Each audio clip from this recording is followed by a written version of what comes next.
Matapos magpalitan ng airstrikes ang Israel at Iran ay isang missile attack ang isinagawa ng grupong Houthi sa Tel Aviv. Pinuntirya ng Houthi ang ilang sensitibong sites ng Israel at pagkatapos ay nag-anunsyo ang grupo ng complete and total ban sa lahat ng barko ng Israel na daraan sa Red Sea.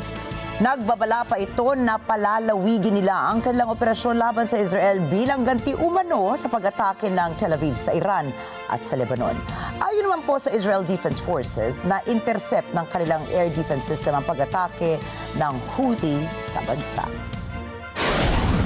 Nangangamba na ngayon ang ilang shipping companies dahil kung itutuloy ng Houthi ang banta sa Red Sea ay may lalong tatagal na deliveries sa mga bansa. Mahalaga rin ang Red Sea para sa global seaborne commodity shipments dahil ito ang nagdurugtong sa ruta ng Gulf region papuntang Mediterranean, Suez Canal at Asia. Tinatayang 3.3 million oil barrels sa choke point na ito araw-araw. At kung matutuloy ang pagharang ng Houthi sa Red Sea, ay mapupwersa ang mga barko na dumaan sa paligid ng Cape of Good Hope.